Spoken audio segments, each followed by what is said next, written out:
Mujeres y su palabra, juntas en la luz, cada beso nos abraza, Dios está entre nosotras. Mujeres y su palabra, muchas bendiciones. Qué gusto estar con ustedes en este tiempo de lectura bíblica. Soy Ariani Sojo y estamos estudiando el libro de Lucas. Hoy vamos a estudiar el capítulo 2. Este capítulo es un capítulo muy interesante porque vamos a ver a Israel bajo el dominio romano, cómo César Augusto decreta un censo. Belén, que era una aldea pequeña, pero vamos a ver cómo fue proféticamente señalada y cómo Dios mueve las piezas políticas para cumplir la palabra profética. Padre Celestial, te damos gracias por este tiempo de lectura bíblica. Te pedimos que tomes el control de nuestras vidas, de nuestra mente, de nuestro corazón, de nuestro espíritu. Hoy decidimos alinearnos a tu palabra. Abrazamos tu palabra, amamos tu palabra y te pedimos que te reveles a nuestra vida a través de ella. Direcciónanos, transfórmanos. No queremos seguir siendo las mismas mujeres hasta el día de hoy. En el nombre de Jesús, amén y amén. Nacimiento de Jesús. Aconteció en aquellos días que se promulgó un edicto de parte de Augusto César que todo el mundo fuese empadronado. Este primer censo se hizo siendo Cirenio gobernador de Siria, e iban todos para ser empadronados cada uno a su ciudad. Y José subió de Galilea, de la ciudad de Nazaret a Judea, a la ciudad de David que se llama Belén, por cuanto era de la casa y familia de David, para ser empadronado con María, su mujer desposada con él, la cual estaba encinta. Y aconteció que estando ellos allí se cumplieron los días de su alumbramiento, y dio a luz a su hijo primogénito, y lo envolvió en pañales y lo acostó en un pesebre, porque no había lugar para ellos en el mesón. Versículo 8. Los ángeles y los pastores.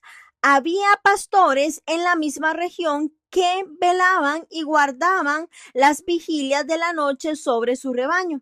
Y he aquí se les presentó un ángel del Señor, y la gloria del Señor los rodeó de resplandor, y tuvieron gran temor. Pero el ángel les dijo: no temáis, porque he aquí os doy nuevas de gran gozo, que será para todo el pueblo, que os ha nacido hoy en la ciudad de David un Salvador, que es Cristo el Señor.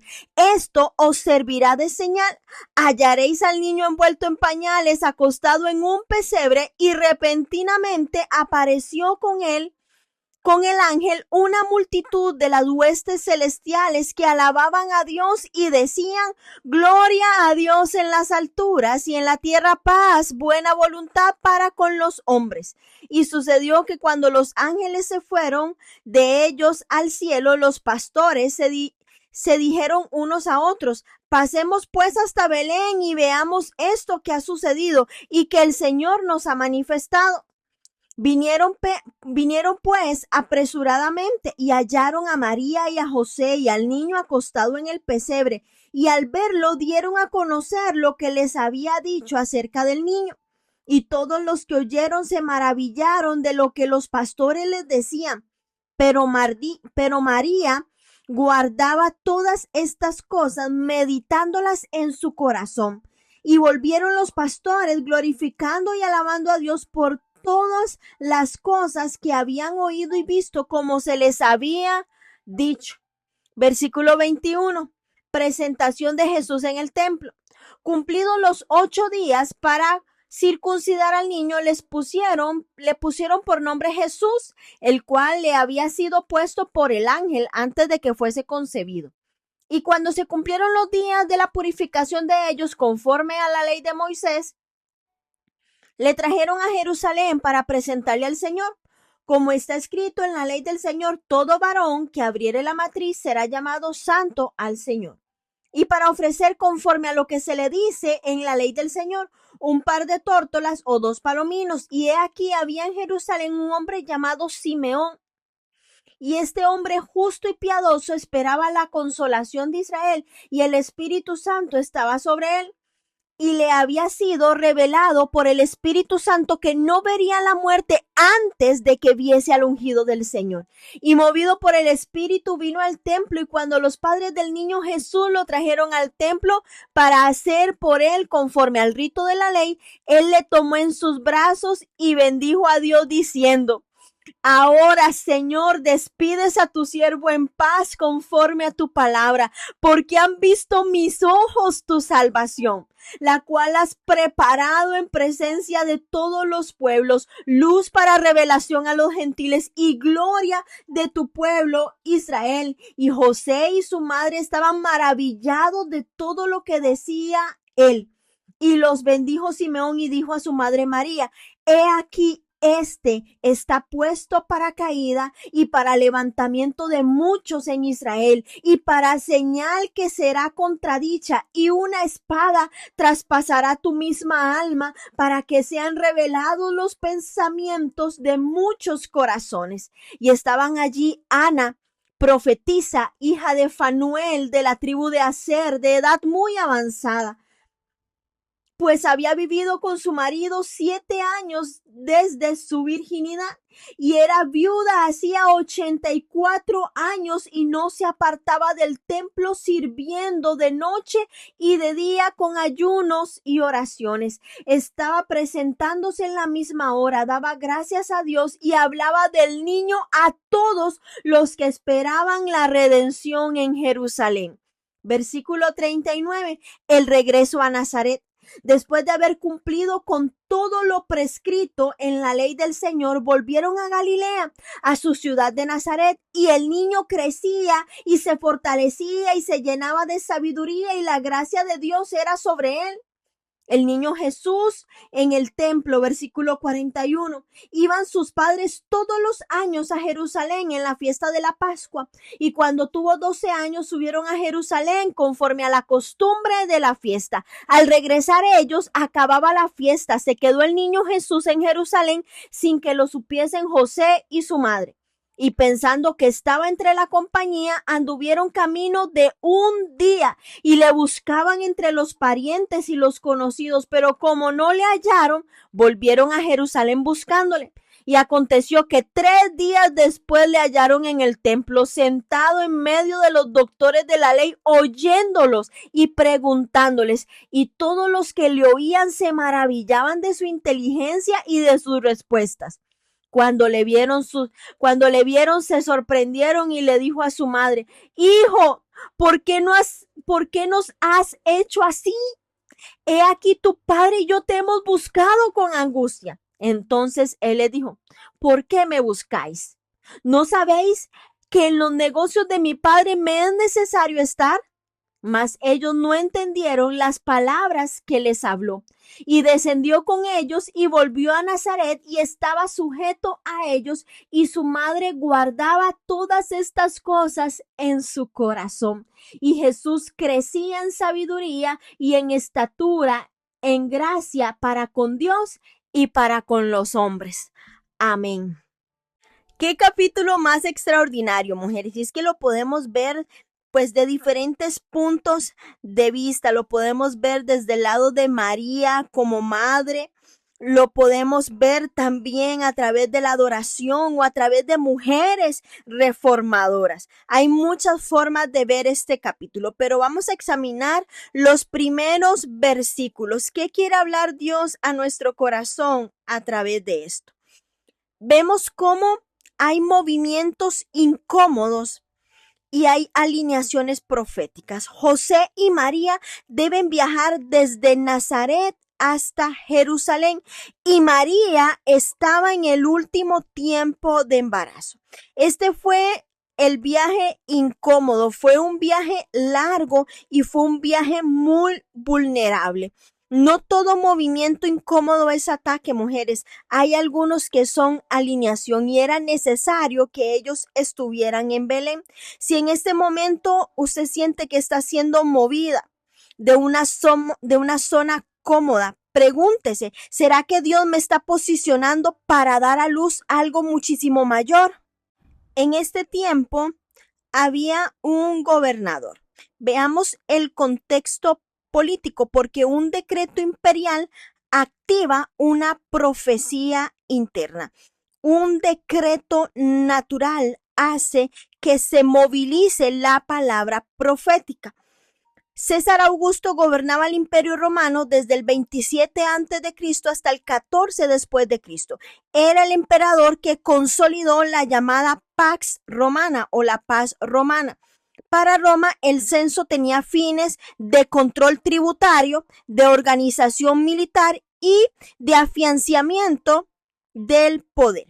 Pero en el cielo, ese decreto no era solo algo administrativo, estaba moviendo una familia hacia Belén para cumplir Miqueas capítulo 5, versículo 2. Dios usó un sistema pagano para cumplir la palabra profética. Y aquí hay un principio espiritual que usted debe de tener y guardar en las tablas de su corazón, para que no se lo olvide, y es que Dios puede usar estructuras que no lo reconocen para cumplir su propósito contigo. Sigamos adelante.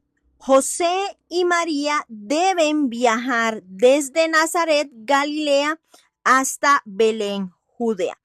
Esta distancia era una distancia larga, aproximadamente unos 110 a 150 kilómetros de distancia, dependiendo la ruta. Eso equivaldría hoy a caminar, por ejemplo, si estamos ubicados en Costa Rica, desde San José hasta Liberia, en proporción aproximada de un trayecto físico exigente. El viaje se hacía a pie. Podía durar entre 4 y 7 días. El terreno era montañoso, estaba expuesto, había riesgo de asaltantes, el clima frío en invierno, sin hospedajes seguros garantizados, y María estaba en su última etapa de embarazo. María no viajaba cómoda, y esto es muy importante porque en esa época no existían controles médicos. Un parto prematuro en camino era altamente riesgoso. Las mujeres embarazadas eran físicamente vulnerables. No habían controles médicos, no había forma de saber exactamente cuánto tiempo de embarazo tenía, si había algún problema físico, no había forma. No viajaban con familia extensa. Era probablemente una adolescente. Y Dios permitió que la portadora del Salvador atravesara incomodidad física y exposición. Vean qué impresionante, porque María, la que portaba a el Salvador, al que iba a traer libertad al mundo, la que llevaba la promesa en su vientre, la que cualquiera podría decir es que Dios la pudo haber tenido en la palma de su mano y guardarla de cualquier situación, de cualquier incomodidad, la pudo haber puesto en el hueco de su mano y andarla casi en el aire, por decirlo muy a lo tico. Pero no fue así. El Padre no la eximió del proceso humano. Tuvo que atravesar el proceso para dar a luz la promesa. José sube a la ciudad de David que se llama Belén porque era descendiente de David. Belén significa casa de pan y el pan de vida iba a nacer en ese lugar. Dios alinea, vean qué impresionante, mujeres, porque Dios alinea geografía, Dios alinea linaje, Dios alinea profecía y Dios alinea tiempo. Para ser empadronado con María, su mujer, desposada con él, el cual estaba encinta. Y esto es muy importante. La palabra encinta es clave porque Dios no esperó que ella estuviera más cómoda. No, el cumplimiento vino en medio del embarazo. Y hoy yo quiero que usted comprenda, mujer, que los movimientos incómodos no siempre van a ser un ataque en nuestra vida. A veces son un posicionamiento. María no sabía que estaba cumpliendo una profecía milenaria.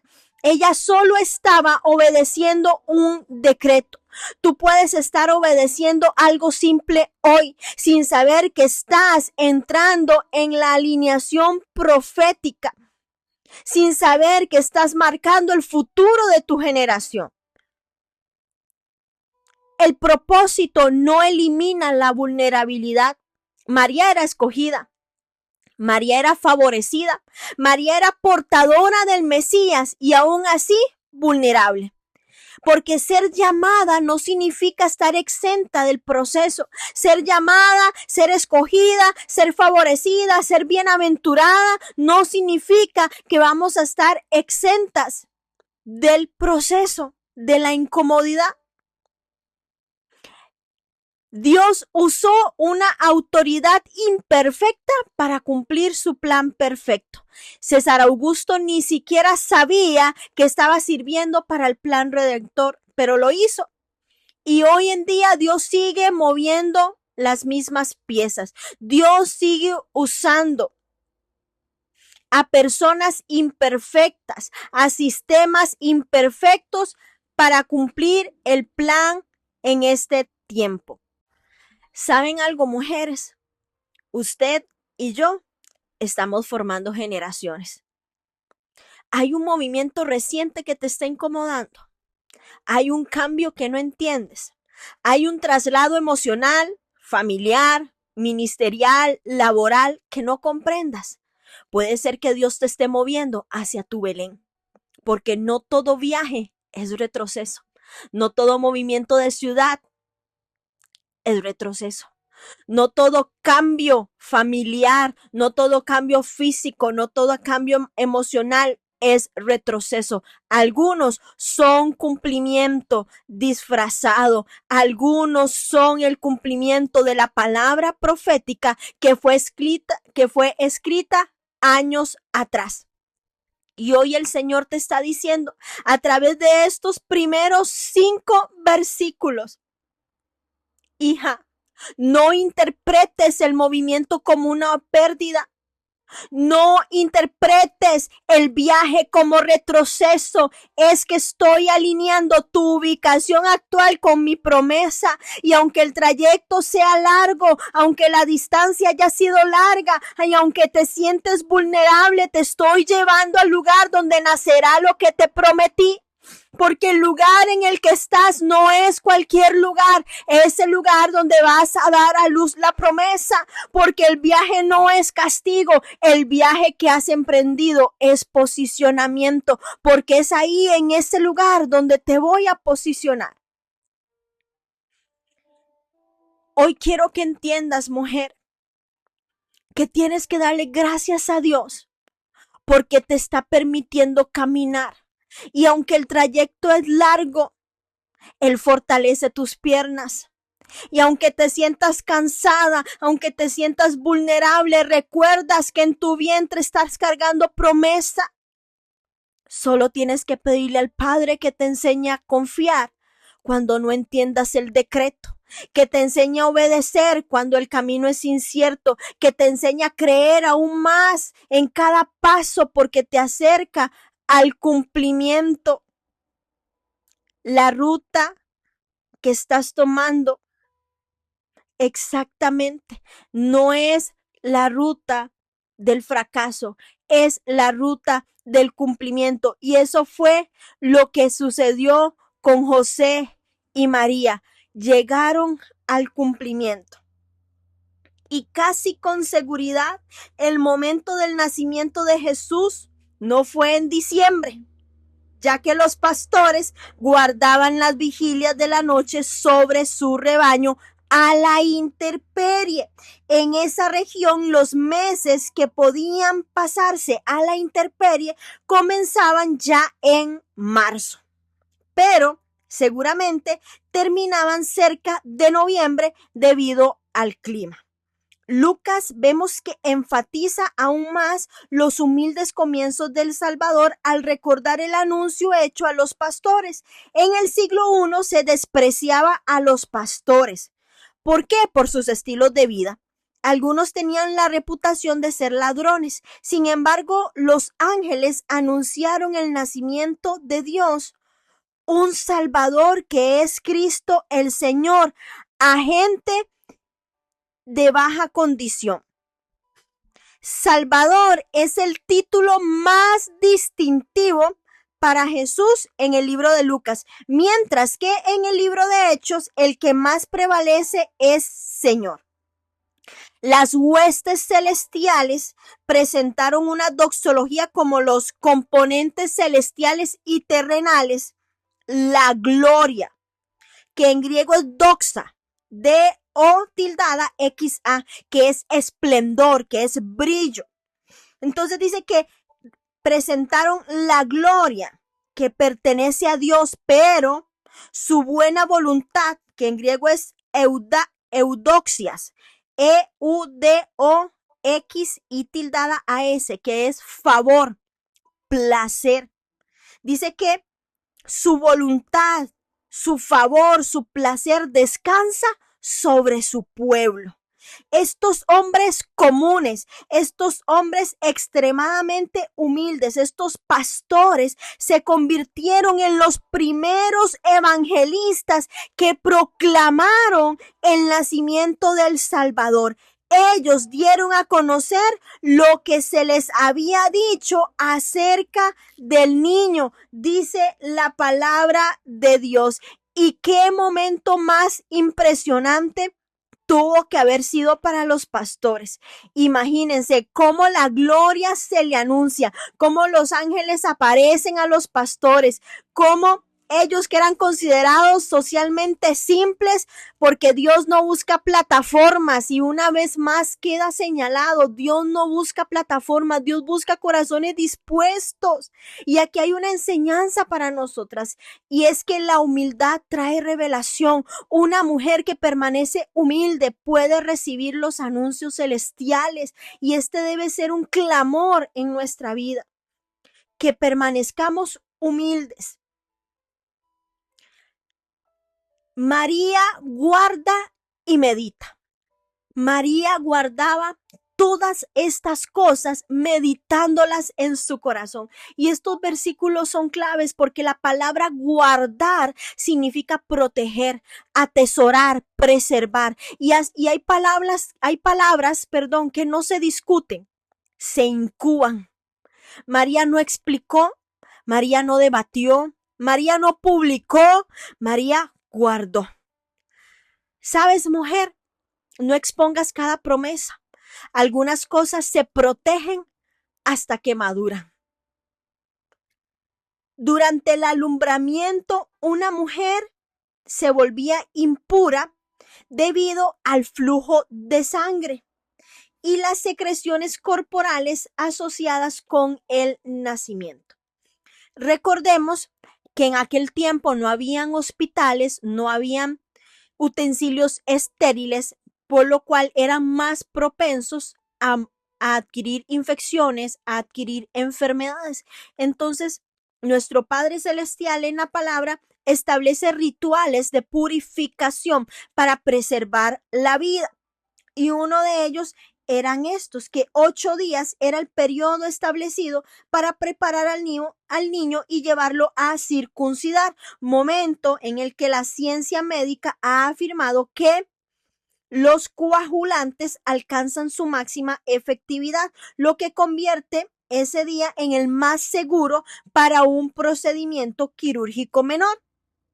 Tanto Jesús como su predecesor Juan fueron circuncidados de acuerdo a la ley judía, con lo cual adoptaban la señal del pacto de Dios que le había dado a Abraham en Génesis capítulo 17, versículo del 12 al 14, también en Génesis 21, versículo 4, y se menciona en Levítico capítulo 12, versículo 3. La circuncisión se practicaba en el 8º día. En el caso del niño varón, la madre era considerada impura durante 33 días. Levítico capítulo 12, versículo del 1 al 5, un total de 40 días, lo que nosotras hoy llamamos la cuarentena. Ese momento en que la mujer, ¿verdad? Si lo conectamos, Lucas capítulo 2 con este tiempo de 40 días, que según la ley dada por Moisés, si una mujer daba a luz a un hijo varón, 7 días de impureza ceremonial, más 33 días adicional de purificación, un total de 40 días. Si era niña, el tiempo era mayor. Esto no era castigo, era un proceso de transición y de recuperación. En la Biblia, el número 40 representa proceso, representa prueba, transición, preparación, ejemplos. Lo hemos visto, 40 días de lluvia en los tiempos de Noé, 40 años en el desierto para Israel, 40 días de ayuno antes del ministerio de Jesús, 40 marca el fin de una temporada e inicia otra. ¿Qué significa la cuarentena para una mujer? Bueno, el cuerpo necesita sanar, el alma necesita ajustarse porque la identidad de la mujer cambia. María ya no era solo mujer, ahora era madre y era madre del Salvador. Durante estos 40 días, la mujer no estaba públicamente activa. Y aquí vemos un principio espiritual. No toda temporada es visible. Algunas son restauración interna. Y esto tiene que quedarnos claro porque actualmente dicen, ay, no, es que es algo anticuado, ya eso no se usa. Pero fue algo que Dios tenía en ese tiempo, no para ocultar, sino para que la mujer sanara, para que tuviera un momento donde ella pudiera recuperarse de todos los cambios que estaba sufriendo el cuerpo, porque no eran cambios fáciles. Eran cambios realmente donde había agotamiento constante, donde hay una sensibilidad emocional, donde hay una sensación de haber dado mucho y no es falta de fe, simplemente es una señal de que hay una transición. Y hoy en día la cuarentena también la podemos vivir como mujeres y la podemos vivir también a nivel espiritual, afirmar nuestra nueva identidad como madres, fortalecer nuestro interior, porque Dios nunca va a acelerar los procesos. Él necesita que nosotras nos asentemos en nuestra nueva asignación. ¿Por qué? Porque es ahí donde honramos nuestras nuevas temporadas, nuestros nuevos procesos. Por eso tenemos que pedirle a Dios que nos dé el discernimiento para saber en qué momentos avanzar y en qué momentos descansar. Y estos momentos después de dar a luz, de esos 40 días que ahora dicen que es anticuado, que eso solo las mujeres de antes lo hacían, es un tiempo que si lo vemos a la luz de la palabra, es un tiempo que nos da el Señor como regalo para que podamos descansar, sanar, alinearnos también a la nueva asignación que Él nos está dando a través de la maternidad. No es un mandato bíblico, no es un mandamiento, pero sí es algo cultural que podemos nosotras tomarlo y aprovecharlo para cuidarnos nosotras también. Y por ejemplo, ahora que se da lo de la depresión postparto, que ya eso es otro tema y no quiero ahondar en ese momento, pero son momentos en los que nos podemos alinear a la voz de Dios y evitar caer en estas trampas que el enemigo utiliza para atrapar nuestra mente en estos momentos donde estamos vulnerables. Vemos que Lucas tuvo cuidado en destacar que María y José cumplieron con la ley. Le pusieron por nombre Jesús, como el ángel les había dicho. Lo circuncidaron al 8º día. María completó los días de la purificación y María y José presentaron a Jesús, el primogénito, al Señor en Jerusalén. Ambos ofrecieron como sacrificio un par de tórtolos o 2 palominos, como se esperaba de una familia pobre y humilde, como lo dice Levítico capítulo 12, versículo del 6 al 8. Vemos que ellos cumplen con todo, había obediencia. Ellos tenían obediencia y cumplieron con lo que la ley demandaba. Vemos que cuando llegan al templo, Simeón reconoce al Mesías, pero le dice a María, una espada traspasará tu alma. Y es que ser portadora de propósito va a incluir momentos de dolor. Y es que criar destino requiere fortaleza emocional y espiritual. Dios no nos va a dejar solas en el proceso, pero el proceso lo tendremos que atravesar. Y por eso Simeón le dice esto a María. Nos encontramos también con Ana, la mujer que no dejó el altar. Ana era viuda, 84 años de ser viuda, servía día y noche en ayuno y oración, y ella reconoce al niño como el Redentor. Vemos que era de la tribu de Aser y estuvo casada solamente 7 años y fue viuda durante 84 años y vivía en el complejo del templo y ayunaba y oraba diariamente. Llegó cuando Simeón bendecía al niño Jesús y profetizaba sobre él. Y por eso también reconoció que el niño era Cristo y alabó a Dios. Una mujer que permanece en el altar es una mujer que desarrolla visión profética. Por eso ella pudo reconocer que el que estaba en el templo era el Salvador. Y esta parte tiene que conectar profundamente con nosotras mujeres, porque el altar desarrolla nuestra visión profética. Nuestra casa tiene que ser un altar de adoración.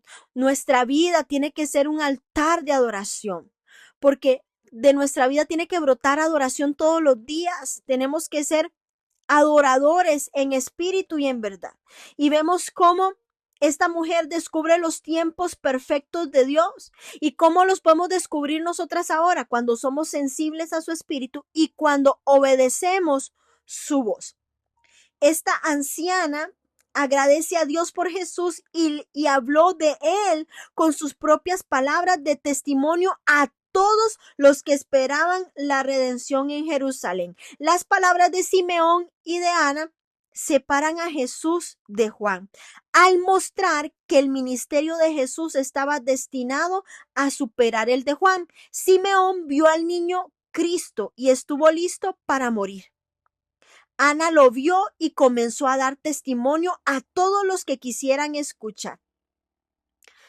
Por eso estos versículos me impresionan. Imagínense todo lo que tuvo que esperar Simeón, lo que estaba esperando Ana por ese momento.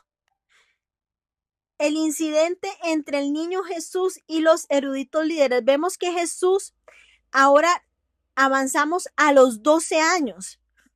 Él se queda en el templo sin avisar y María lo busca angustiada.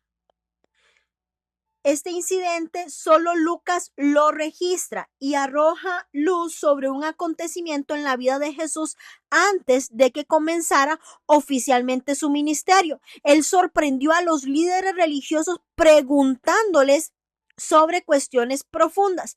Lucas no pretende brindar un relato detallado de los primeros años de Jesús, pero sí nos proporciona esta breve anécdota para mostrar su humanidad. Cuando José y María finalmente lo hallaron en el templo y expresaron su ansiedad por haber tenido que buscarlo, la respuesta de Jesús dirigió la atención a su identidad. Esa identidad que era única como el Hijo de Dios. Y aunque María y José no entendieron sus palabras en el momento, María añadió este incidente al tesoro de evidencias de la divinidad de Jesús que guardaba en su corazón. El niño Jesús se sujetó a sus padres al regresar con ellos a casa y así, bajo el cuidado de María y de José, creció y maduró honrándolos como se esperaba que otros niños honraran a sus padres. Y es que incluso los hijos con propósitos deben ser entendidos en su identidad. En los negocios de mi padre me es necesario estar. Aunque nos pueda doler y aunque a veces puede sonar chocante, pero nuestros hijos no nos pertenecen. Nuestros hijos le pertenecen al Padre Celestial. Nosotros estamos en esta tierra, mujeres, para darles las herramientas, para guiarlos en el camino de Dios, pero no son nuestros. Al final vienen a cumplir el propósito por el cual Dios los puso en esta tierra. María no siempre entendía, pero ella confiaba. Y es que no necesitamos entenderlo todo. Necesitamos únicamente obedecer, porque una mujer que aprende a procesar es una mujer que sabe obedecer a Dios en todo momento. Y algo que me impacta es que María guardaba todas estas cosas en su corazón, porque María era madre. Ella era madre y ella atesoraba cada momento que tenía con Jesús, aunque sabía, como se lo dijo Simeón, que una espada traspasaría a su hijo. Así que, mujer, hoy el Señor nos está diciendo, no temamos a los procesos. Él está cumpliendo lo que nos prometió, y aunque el escenario en este momento no sea perfecto, su gloria nacerá en medio de nuestra realidad. Guarda en el corazón lo que Él te ha dicho, porque lo que hoy es promesa, mañana será manifestación. Y hay promesas que están naciendo aún hoy en medio del silencio. Hay destinos que están creciendo aún en tu casa. Hay palabras que debes guardar y no soltar hasta ver el cumplimiento. ¿Qué le parece si usted pone las manos en su corazón y usted le dice: Padre amado, gracias porque usas lo sencillo para manifestar tu gloria? Yo hoy te pido que me des la gracia de María para guardar tus palabras como un tesoro en mi corazón. Dame la fidelidad de Ana para permanecer a través de los años, y dame la sensibilidad de Simeón para perseverar aún en medio de los tiempos. Enséñame a criar con propósito, a sostener promesas y a confiar en medio de los procesos. Hoy declaro, aunque el pesebre sea humilde, la promesa es eterna. En el nombre poderoso de Jesús. Amén y amén. Las bendigo, mujeres. Gracias por acompañarme en la lectura de hoy, este capítulo tan hermoso, tan emotivo. Recuerde compartir con otras mujeres este estudio. Comparta el link con otras. Compartamos la palabra de Dios. Llevemos las buenas nuevas a otras mujeres que también necesitan ser transformadas a través de su palabra. Mujeres y su palabra, juntas en la luz, cada verso nos abraza. Dios está entre nosotras.